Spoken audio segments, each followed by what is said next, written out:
Pemerintah Kabupaten Musi Banyu Asin terus berupaya membangun akses vital, seperti jembatan, agar arus lalu lintas menjadi lancar, pertumbuhan ekonomi menjadi pesat.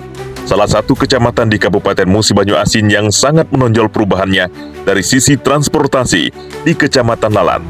Semenjak adanya jembatan P6, bagaimana kemajuan Kecamatan Lalan? Dan bagaimana kehidupan masyarakat pasca runtuhnya jembatan Lalan P6 akibat ditabrak tongkang batu bara? Mari kita simak podcast Orang Cerdas bersama anggota DPRD Kabupaten Musi Banyu Asin, Iwan Aldes Esos MSI. Podcast Orang Cerdas hadir di Kabupaten Musi Banyu Asin memberikan informasi dan juga edukasi. Hari ini, alhamdulillah, kami podcast Orang Cerdas dapat hadir bersama anggota DPRD Kabupaten Musi Banyu Asin yang alhamdulillah dia berkesempatan meluangkan waktu untuk kita semua dan memberikan informasi tentang masalah Lalan yang sekarang ini tengah dilanda masyarakat Lalan. Apa kabar, Bung Iwan Aldes? Alhamdulillah baik, Bang Jai. Sehat selalu ya? Sehat, insya Allah. Alhamdulillah hari ini cuaca begitu baik di tengah kemarau. Amin. Tentunya ini mudah-mudahan membawakan angin segar untuk Kabupaten Musi Banyu Asin. Amin. Bung Iwan, ya. Kalau kita flashback perjuangan Anda sebagai anggota DPRD Kabupaten Musi Banyu Asin, karena bisa dikatakan 3 periode ya? Alhamdulillah. 3 periode di Lalan. Tentunya Anda sudah sangat mengetahui bagaimana pembangunan infrastruktur, termasuk jembatan Lalan. Periode pertama, apakah jembatan Lalan itu sudah dibangun atau belum? Bagaimana perjuangan Anda untuk ikut bersama anggota DPRD lainnya membangun jembatan? Ya. Terima kasih, Bang Jai. Bismillahirrahmanirrahim. Assalamualaikum warahmatullahi wabarakatuh. Selamat siang dan salam sejahtera buat kita semua. Yang kami hormati Bang Jai dan seluruh masyarakat Kabupaten Musi Banyu Asin. Kami hari ini dapat panggilan, dipinta Bang Jai untuk podcast hari ini. Dan pertanyaannya sungguh luar biasa, Bang Jai. Yang pertama tadi menanyakan kepada kami bahwasanya di periode awal ya, apakah sudah ada jembatan atau belum. Jadi begini Bang Jai, di saat kami jadi anggota Dewan yang pertama periode 2009-2014, itu saat itu belum ada jembatan. Tetapi kami melihat setelah kami masuk di DPR memang sudah ada perencanaan untuk pembangunan jembatan. Nah di saat itu kalau tidak salah kami ingat-ingat karena 15 tahun ini Bang Jai, jadi mungkin agak ingat-ingat lupa, tetapi insya Allah tidak, nanti saya buka di buku agenda.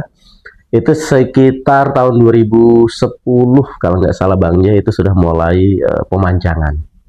Kurang lebih 3 tahun atau 4 tahun anggaran itu baru selesai pembangunan jembatan Air Lalan dengan biaya bertahap yang totalnya mungkin kalau dihitung-hitung sampai sekarang hampir 130 lebih lah miliar dalam penyelesaian pembangunan jembatan Air Lalan.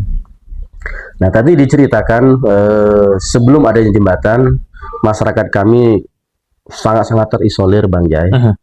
Di saat itu belum ada jembatan, semua moda transportasi itu tergantung dengan namanya ketek bahasa kami, ketek jukung atau tongkang dan lain sebagainya.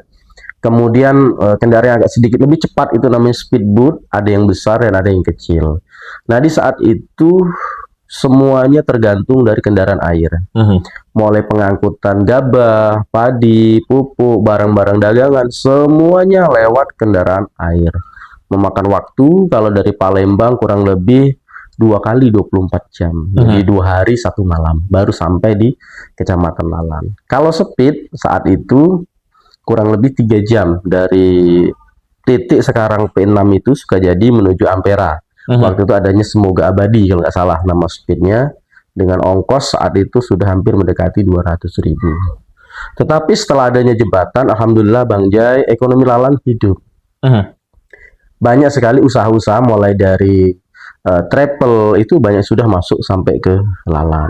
Yang pertama menghemat ongkos, waktu, dan kapan saja boleh, bisa. Selagi tidak hujan waktu itu, masih jalan kondisi becek.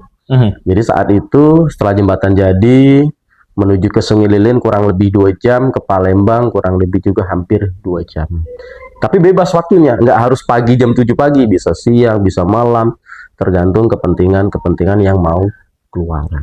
Kemudian juga barang-barang dagangan lebih hemat menggunakan darat daripada menggunakan kapal laut atau ketek ataupun jukung lain sebagainya.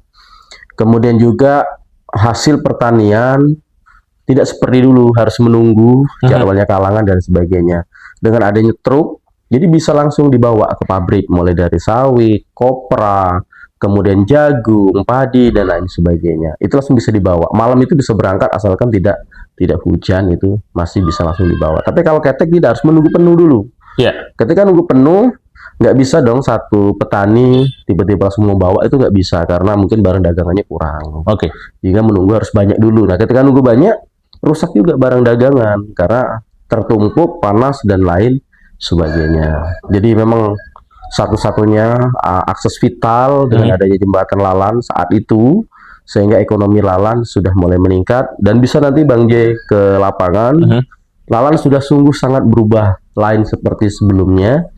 Hampir setiap rumah itu sudah memiliki kendaraan pribadi masing-masing dengan adanya terbuka akses.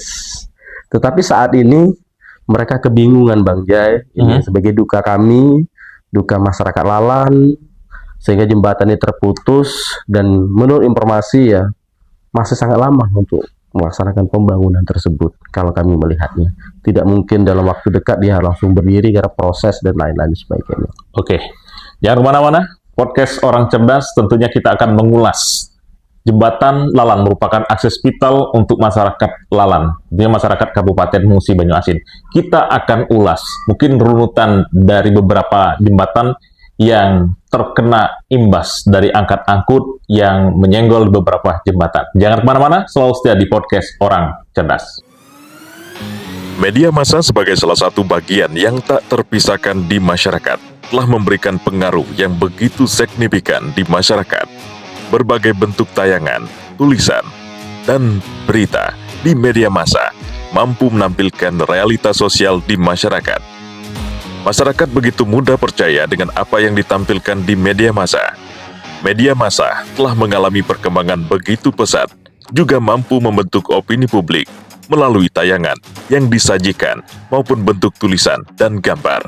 Oleh karena itu, Asosiasi Media Independen Musi Banyuasin, AMI MUBA, merangkul pengusaha media, wartawan untuk terus mempertahankan marwah media dengan mempedomani Undang-Undang Pers dan Kode Etik Jurnalis dalam menjalankan tugasnya dan fungsi sebagai jurnalis.